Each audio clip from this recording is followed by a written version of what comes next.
Muito boa noite, pessoal. Todos bem-vindos.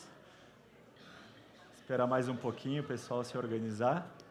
Todo mundo ouvindo? Tudo certo aí atrás? Certo? Aqui na frente tem mais umas cadeiras, pessoal. Que bom ver a casa cheia. 3 lugares aqui. Obrigado.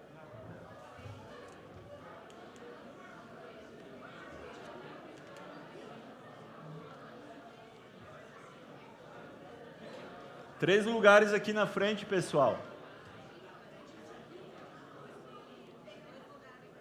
2, mais 2 aqui.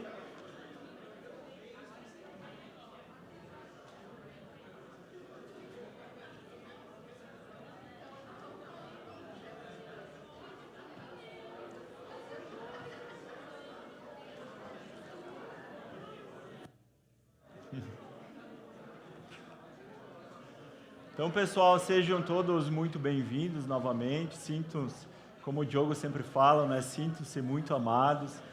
É muito bom ver sempre a igreja cheia, sinal que cada vez mais pessoas estão aqui buscando a Deus, né? Buscando o caminho para a eternidade.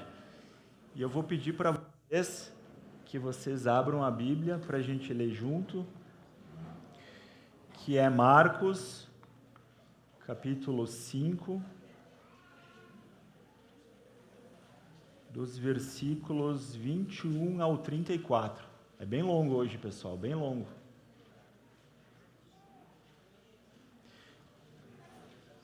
Marcos 5, 21 ao 43. Marcos 5, 21 ao 43. Pessoal, é assim, ó, é um assunto, tá, bem delicado, é uma passagem bem delicada, assim, quando até eu recebi essa passagem para fazer, é algo que toca, assim, bem lá no fundo da alma, porque o título já diz tudo, né? É o poder de Jesus sobre a doença e sobre a morte. Acredito que ninguém que está aqui hoje vai fugir por alguma dessas aqui, principalmente a segunda, né, que é a morte. E as doenças, né? A gente vê hoje tão perto de nós, tantas pessoas sofrendo, né? Essas inúmeras doenças, entre elas esse câncer aí que leva muitas pessoas queridas. E é por isso que a gente está aqui hoje para falar um pouquinho disso, para ver a visão de Jesus sobre isso. Porque tem solução também. Ele começa ali com o poder de Jesus sobre a doença e também sobre a morte, né? E antes de ler essa passagem, eu queria contar uma historinha como as nossas mães, nossos pais contavam lá. Era uma vez, né? Só que essa história é real. Era uma vez uma cidadezinha pequenininha, e ela se chamava Cafarnaum. E ali havia um povo, uma multidão, como conta na passagem, né, que vai ser sobre essa passagem, de pessoas que estavam ali sofrendo por alguma questão de saúde, mas não só saúde física, saúde mental, saúde social e principalmente saúde espiritual. E ali conta que tinha um pai desesperado, porque tinha uma filha de 12 anos que estava morrendo. Eu não faço nem ideia do quanto difícil, do quanto é o sentimento, né, de ter uma filha que está prestes a morrer. Ali também tinha uma mulher que ela estava há 12 anos com uma hemorragia. Pelo que tudo indica que era uma hemorragia menstrual que começou, mas que não terminava mais, há 12 anos. E quando a gente perde sangue, sangue é vida, né? Então pensa que o sangue estava escorrendo por ali, era a vida indo embora. Olha o tamanho do problema que tinha aí.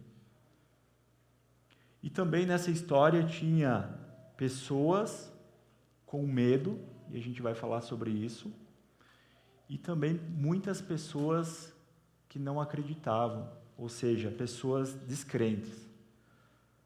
Mas também tem uma solução. Eu lembro que no domingo passado, não sei se vocês lembram, o Márcio estava aqui e ele falou de um ser todo especial que ele estava vindo de barquinho. Não é verdade? Vocês lembram? E aí deu as ondas, estava dormindo lá e tal. E é isso. Então, essa cidade, esse povo, ouviu falar que Jesus estava vindo, como se fosse nós aqui hoje. Nós temos um monte de problema e a gente vê que Jesus está vindo. Aquele barquinho que vinha vindo e Jesus vinha vindo, e a esperança começou a surgir. E aí Jesus chegou ali. Vamos ler a história então? Vamos lá. Então é Marcos capítulo 5, do 21 ao 43. Tendo Jesus voltado de barco à outra margem, uma grande multidão se reuniu ao seu redor, enquanto ele estava à beira do mar. Então chegou ali um dos dirigentes da sinagoga, chamado Jairo. Vendo Jesus, prostrou-se aos seus pés e lhe implorou insistentemente: minha filhinha está morrendo, vem, por favor, e impõe as mãos sobre ela, para que seja curada e que viva. Jesus, o que ele fez? Ele foi com ele. Uma grande multidão o seguia e comprimia, e estava ali certa mulher que havia 12 anos, vinha sofrendo de hemorragia. Ela padecera muito sobre o cuidado de vários médicos e gastara tudo o que tinha. Mas, em vez de melhorar, piorava. Quando ouviu falar de Jesus, chegou por trás dele, no meio da multidão, e tocou em seu manto, porque pensava: se eu tão somente tocar em seu manto, ficarei curada. Imediatamente cessou a hemorragia, e ela sentiu em seu corpo que estava livre do seu sofrimento. No mesmo instante, Jesus percebeu que ele havia saído o poder. Virou-se para a multidão e perguntou: quem tocou em meu manto? Responderam os discípulos: vês a multidão aglomerada ao teu redor e ainda perguntas: quem tocou em mim? Mas Jesus continuou olhando ao seu redor para ver quem tinha feito aquilo. Então a mulher, sabendo o que lhe tinha acontecido, aproximou-se, prostrou aos seus pés e, tremendo de medo, contou-lhe toda a verdade. Então ele lhe disse: filha, a sua fé a curou. Vá em paz e fique livre do seu sofrimento. Enquanto Jesus ainda estava falando, chegaram algumas pessoas da casa de Jairo, o dirigente da sinagoga. Sua filha morreu, disseram eles, não precisa mais incomodar o mestre. O que Jesus fez? Não fazendo caso do que eles disseram, Jesus disse ao dirigente da sinagoga, que é o Jairo, né? Não tenha medo, tão somente creia. E não deixou ninguém segui-lo, senão o Pedro e João, irmão de Tiago. Quando chegaram à casa do dirigente da sinagoga, Jesus viu um alvoroço, com gente chorando e se lamentando em alta voz. Então ele lhe disse: por que todo este alvoroço e lamento? A criança não está morta, mas dorme. Mas todos começaram a rir de Jesus. Ele, porém, ordenou que ele saísse. Tomou consigo o pai e a mãe da criança e os discípulos que estavam com ele. Entrou onde se encontrava a criança, tomou-a pela mão e lhe disse: Talita, significa, menino, eu lhe ordeno, levante-se. Imediatamente a menina, que tinha 12 anos de idade, levantou-se e começou a andar. Isso os deixou atônitos. Ele deu ordens expressas para que não dissessem nada a ninguém e mandou que dessem a ela alguma coisa para comer. Até aí. Vamos orar, pessoal? Querido e amado Deus, queremos, Senhor, te agradecer nesse momento por ter enviado o seu Filho Jesus, seu querido, amado Filho Jesus, que é o caminho, a verdade e também a vida. Que nossos corações possam estar abertos para receber essa mensagem, Pai, a nossa mente, e que seja uma semana muito abençoada. Pode ser que tenha pessoas aqui passando por alguma situação parecida ou algum outro tipo de doença, mas, de um outro lado, a gente sabe que o Senhor é todo-poderoso e está aqui para sempre nos ajudar e nunca nos abandona. Em nome de Jesus que eu oro.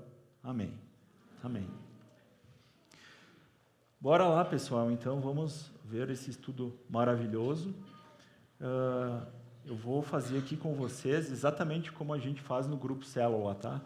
A gente faz versículo a versículo para tentar entender um pouquinho melhor e descobrir o que Deus, Jesus, tem para nos mostrar com essa passagem tão importante, né?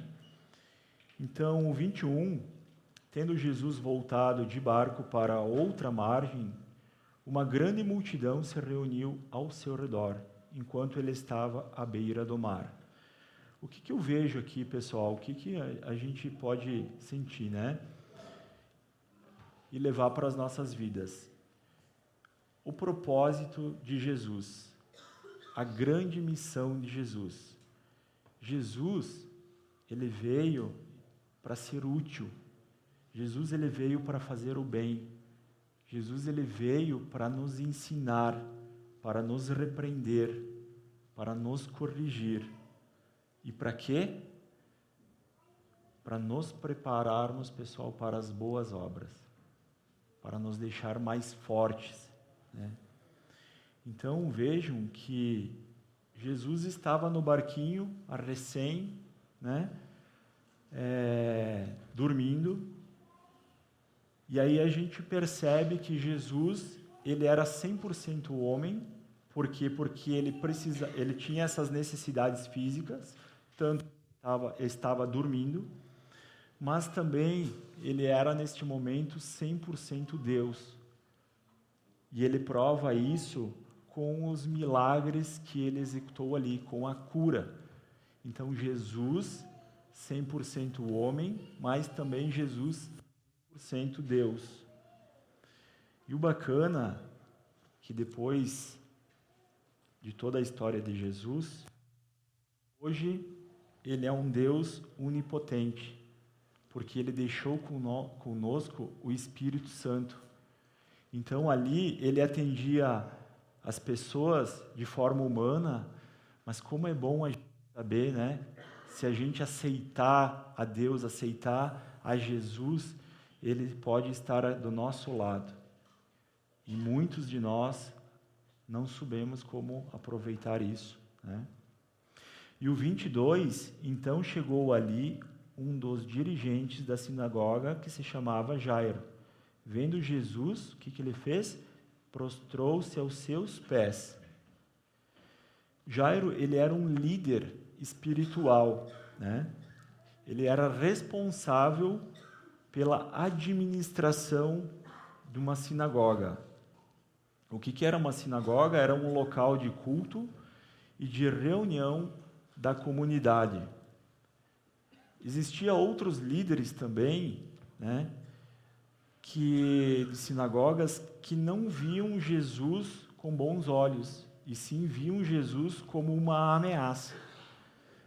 Mas o Jairo aqui, ele recebeu a Jesus com muito respeito e admiração. 23. E ele implorou insistentemente, dizendo a Jesus: minha filhinha está morrendo. Venha, por favor, em minhas mãos sobre ela, para que seja curada.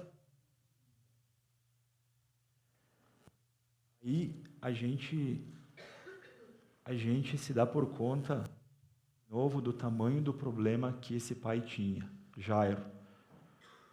Uma filha morrendo, simplesmente assim, né? E o que Jairo fez? Ao chegar Jesus do outro lado da margem, né, vindo de barquinho, ele simplesmente se prostrou aos seus pés. O que ele demonstra ali nesse momento, pessoal? A humildade, né? O reconhecimento de Jesus. E de fato, Jairo aqui, né, nesse texto, para mim, ele já é um exemplo. Porque muitas vezes a gente passa por problemas e esperamos não passar por um problema tão sério assim, mas por que não a gente, já que a gente tem o Espírito Santo, por que não nos prostrarmos aos pés de Jesus? E deixar Jesus ir à frente das nossas vidas, né? Vamos lá, vamos ver o 24 então. E o que Jesus fez? Ele foi com ele. Então esse versículo, para mim, ele demonstra muito o interesse que Jesus tem pelas pessoas. Ele demonstra o amor que ele tem por nós, por cada um de nós. Ele viu Jairo de joelho dobrado e ele simplesmente foi. Ele não disse nada, simplesmente foi. Vamos ver o 25 e junto o 26 e o 27. Ó. Uma grande multidão o seguia e comprimia. E estava ali certa mulher que havia 12 anos vinha sofrendo de hemorragia. Ela padecera muito sob o cuidado de vários médicos e gastara tudo o que tinha, mas, em vez de melhorar, ela só piorava. Quando ouviu falar de Jesus, chegou por trás dele, no meio da multidão, e tocou em seu manto. Então aqui, qual que é o problema, né?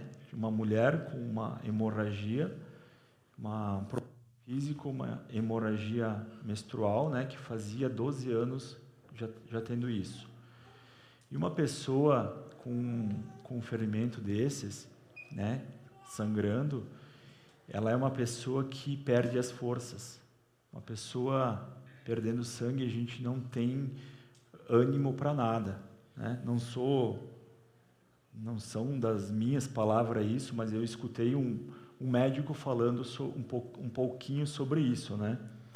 Então é provavelmente que ela já tinha uma anemia bem profunda sobre esse problema, né? E é uma pessoa meio que abandonada.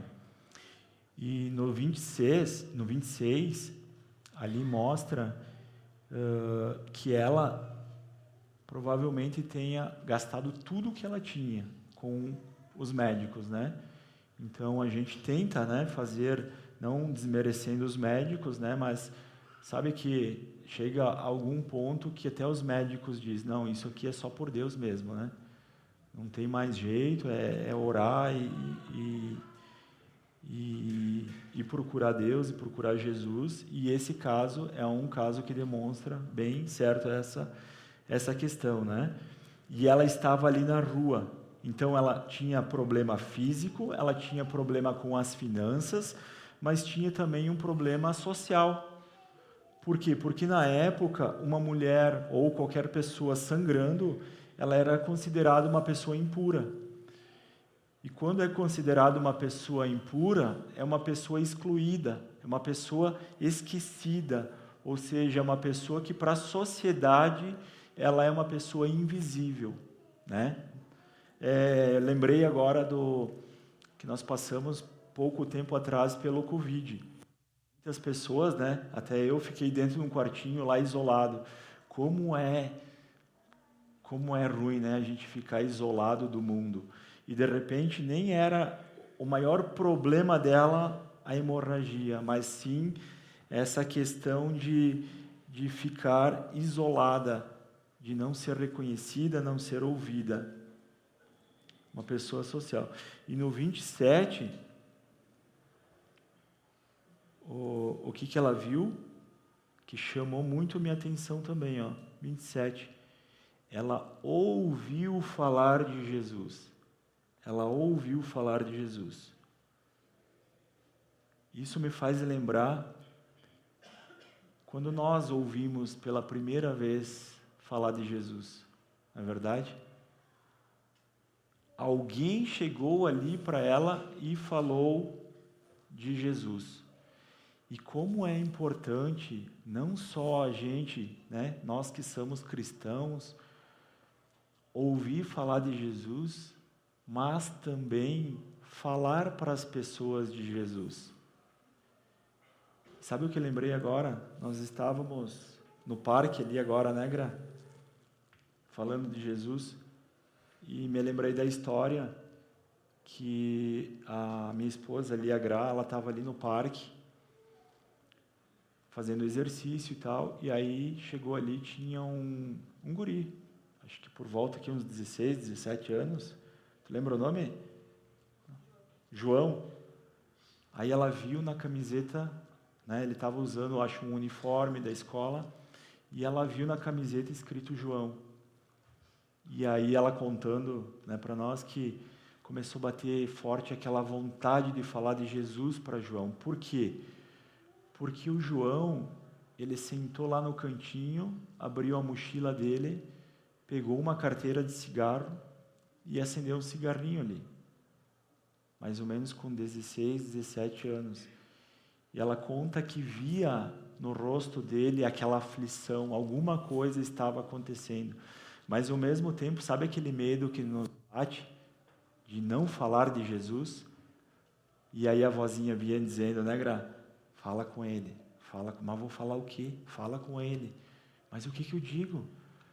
Aí foi legal porque ela diz assim, ela chegou, né, por trás, bateu nas costas dele e disse, tu é o João? Estava escrito nas costas, né? Daí, sim, eu sou o João. Daí ela disse, eu tenho um recado para ti. O quê? Jesus te ama. Jesus te ama. E aí, tu pegou e saiu, né? Você pegou e saiu.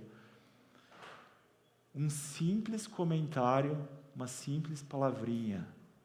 O que vocês acreditam? O que vocês acham? Será que a semente foi ou não foi plantada neste momento no coração dessa pessoa?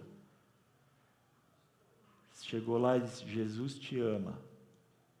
Ele quer um relacionamento contigo. Muitas vezes a gente não sabe o que falar, mas uma simples palavra. E essa mulher aqui, como a gente viu, ela ouviu falar de Jesus.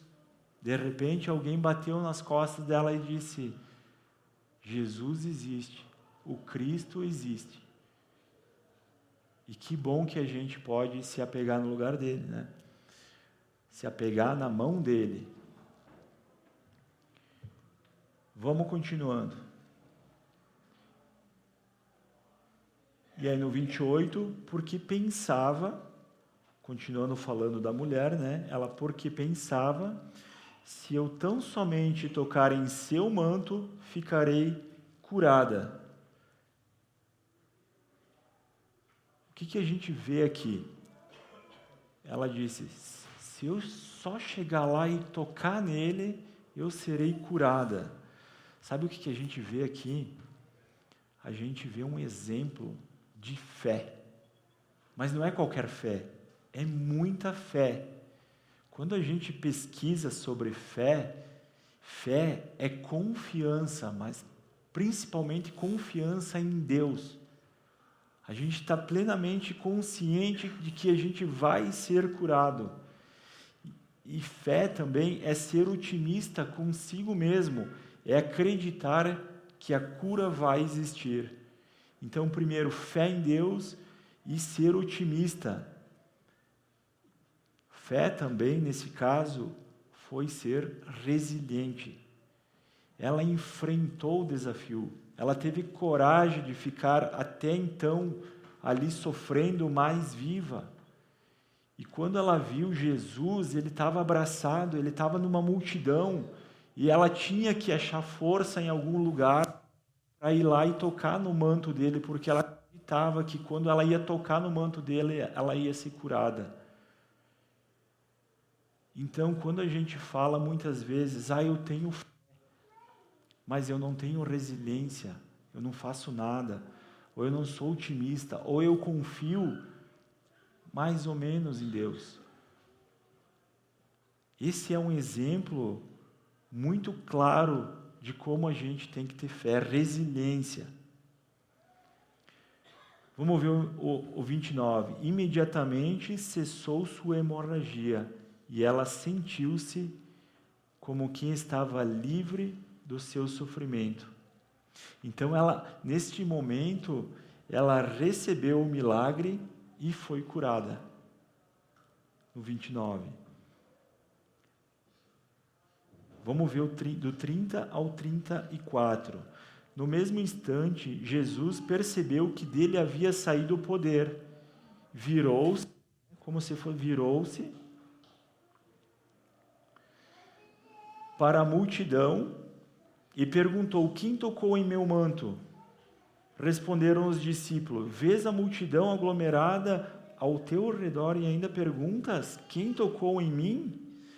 Mas Jesus continuou olhando. Jesus queria saber de todo jeito ao seu redor para ver quem tinha feito aquilo. Então a mulher, sabendo o que lhe tinha acontecido, aproximou-se, prostrou aos seus pés e tremendo com toda a humildade. Então ele lhe disse: a sua fé a curou. Vá em paz e fique livre do seu sofrimento.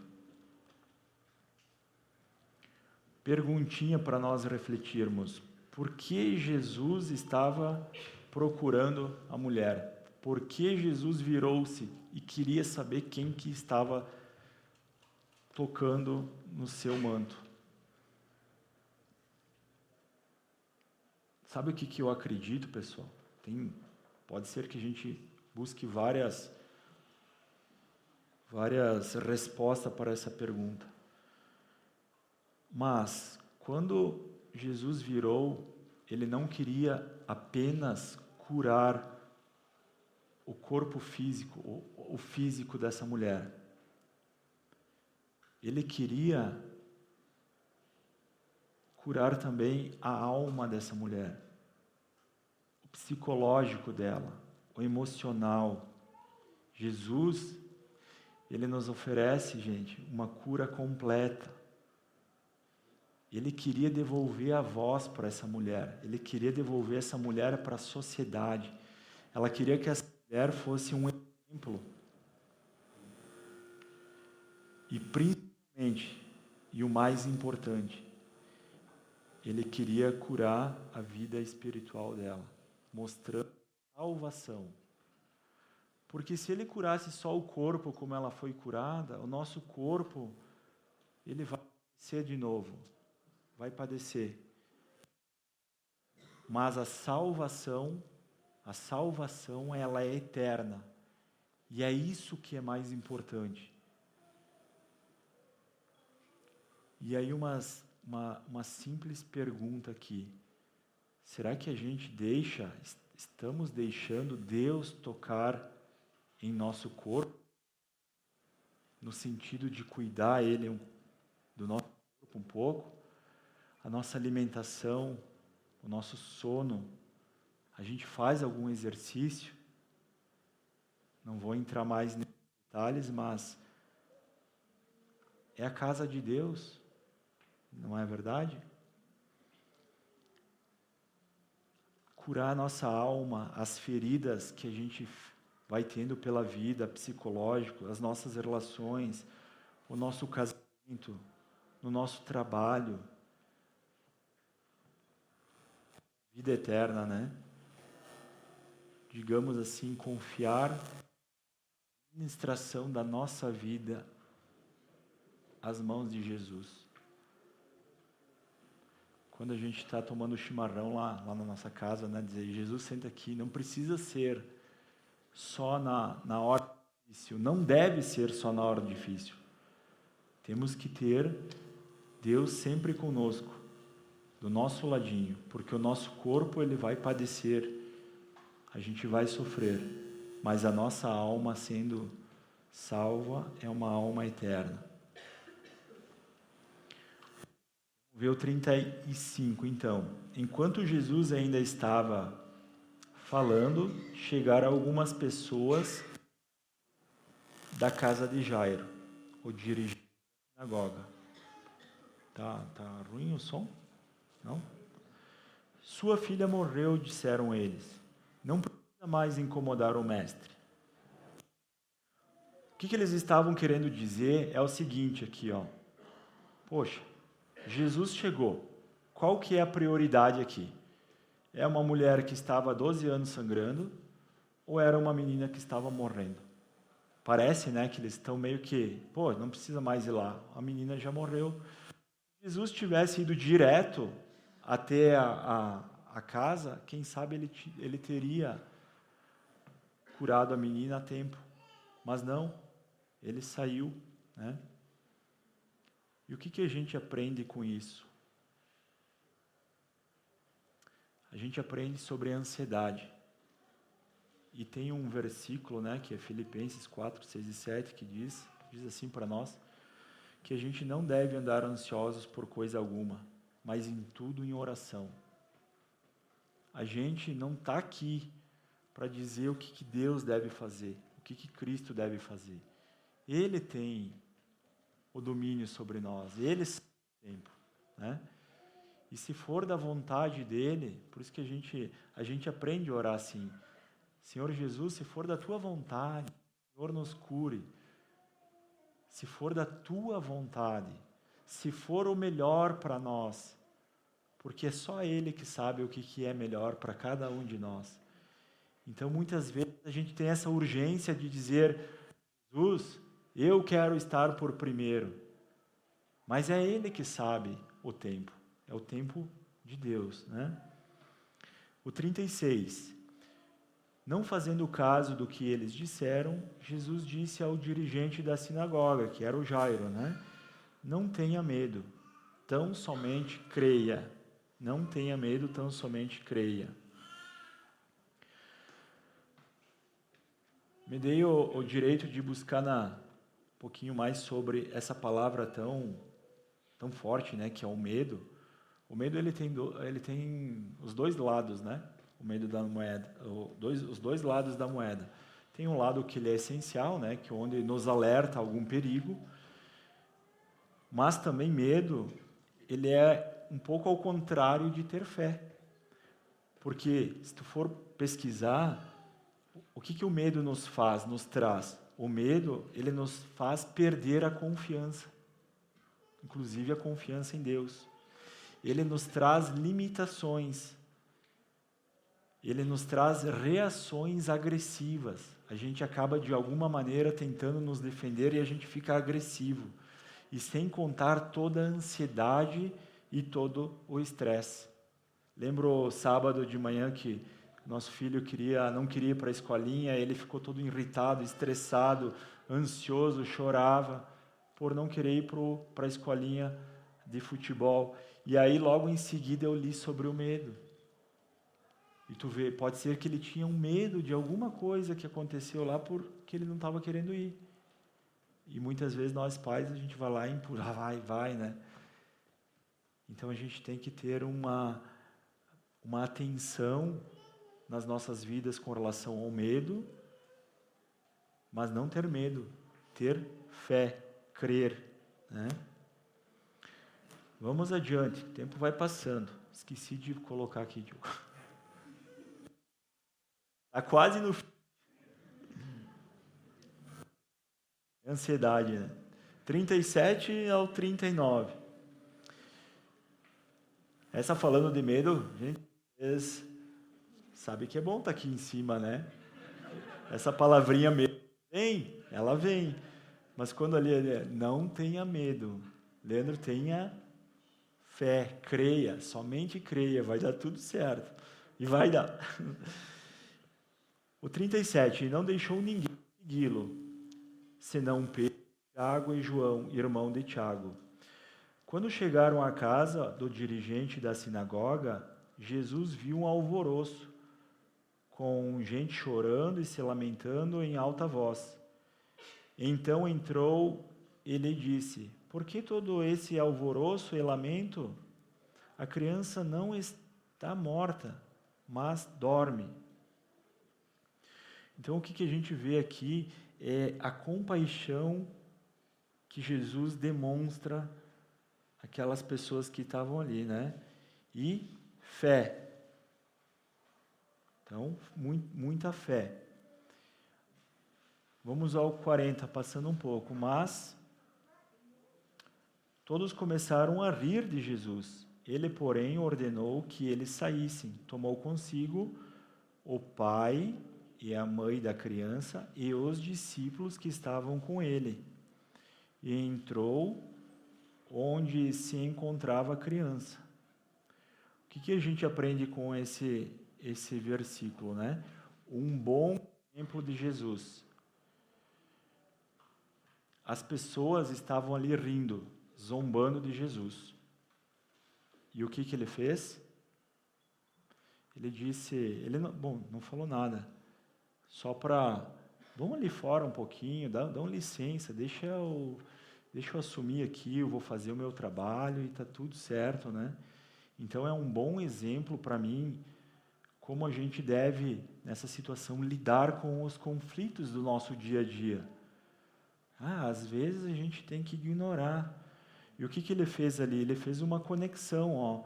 Ele pegou as pessoas mais interessadas no assunto, que eram os discípulos ali que ele estava ensinando, e também o pai e a mãe da criança. Será que o pai e a mãe da criança não iriam ter essa fé? Então ele pegou na mão e disse: vem comigo. Porque eles acreditavam. E o 41 tomou-a pela mão e lhe disse: Talita cumi, que significa: menina, eu lhe ordeno, levante-se. Então, aqui Jesus mostra a sua autoridade sobre a vida e também sobre a morte. Porque ele disse: levante-se, e ela levantou. 43. Ele deu ordens expressas para que não dissessem nada a ninguém, e mandou que dessem a ela alguma coisa para comer.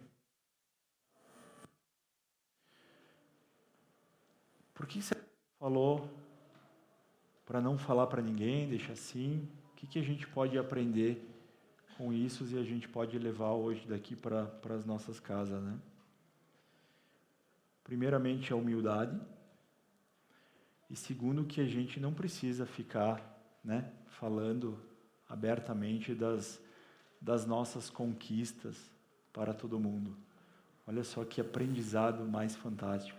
Não precisamos nos gabar das nossas conquistas. Fique quietinho. Pode ser sim que tenha outro significado, tá? Essa parte final aí. Mas a gente percebe isso também, né? Que quanto mais tranquilo a gente fica com as nossas conquistas. Mas tu viu o que eu fiz? Como eu sou. Cara, Jesus não era assim. Ele não ficava falando, se gabando. E se a gente é um pouquinho de Jesus, a gente começa a imitar Jesus nessas coisas. Por isso que é bom a gente assim ler de versículo a versículo. Então, pessoal, para fazer um pequeno fechamento e a gente levar algum aprendizado para casa, o que essa passagem nos ensina? Né? Primeiro, termos um propósito nas nossas vidas. Sermos útil como Jesus foi. Utilidade, né? Um propósito, fazer algo de bom, algo que envolva outras pessoas. Segundo, confiar, orar. Por que não nos prostrarmos aos pés de Jesus, como Jairo? A mulher ali também se prostrou aos pés de Jesus. Acorda de manhã, faz a oração, coloca teu dia nas mãos de Jesus, pede luz, né? Pede que Ele ilumine cada passo que a gente dá. Terceiro, crer, ter fé, como foi a mulher ali do fluxo de sangue, né? Até estava pedindo orientação para o Diogo essa semana sobre o assunto. A gente não pode garantir que Jesus vai curar as nossas doenças. Não tem como. Porque se a gente ora, de novo, né? Se a gente ora e pede a Ele que Ele faça o melhor por nós, a gente não tem uma certeza do que é o melhor para nós. Então Jesus vai à frente e Ele toma a decisão, né? Quarto, não andarmos ansiosos. O medo, a palavra medo veio da ansiedade aí.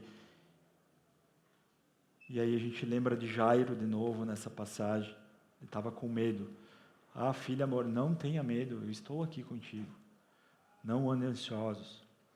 Quinto, né, ignorar as adversidades como Jesus fez.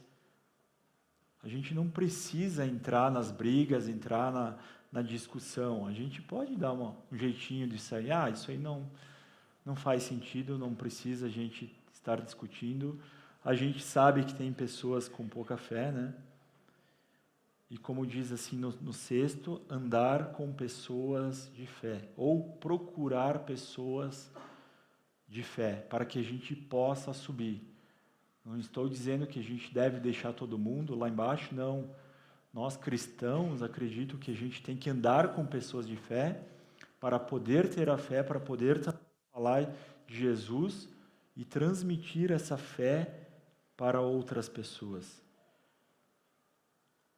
E o sétimo e mais importante, na minha opinião, é ter Jesus como nosso único Senhor e Salvador.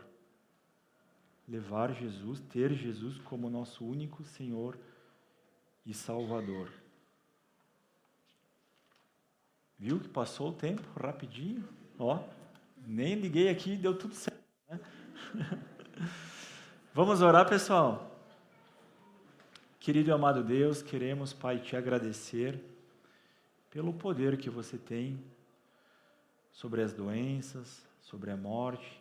A gente sabe que essa vida é passageira, mas o Senhor está aqui para confortar o coração de cada um de nós, mesmo quando a gente passar por momentos extremamente difíceis. Obrigado, Deus, por nos mostrar nessa passagem a fé, o propósito, Senhor, a humildade que Jesus tem. Obrigado, Senhor, por nos ensinar que a gente deve orar pelas pessoas. Muitas vezes tem pessoas como a mulher do fluxo de sangue que não teve ninguém para orar por ela, porque não conhece a Jesus. Que a gente possa estar fazendo esse papel também de orar pelas pessoas, Senhor. Que a gente possa também estar buscando a cura, mas não só a cura física, mas também a cura espiritual. Que a gente pode olhar e ver o quanto é grandioso a gente estar aí com você. Pai, te pedimos também, Senhor, que nos livre do medo, da ansiedade, e que o Senhor esteja sempre iluminando o nosso caminho a cada passo, nos transmitindo paz, confiança e nos protegendo, Pai, porque somos e reconhecemos que somos fracos, Senhor. Obrigado por essa palavra maravilhosa que o Senhor nos trouxe hoje, e é por isso que eu oro em nome do Teu Filho amado Jesus. Amém. Amém, pessoal.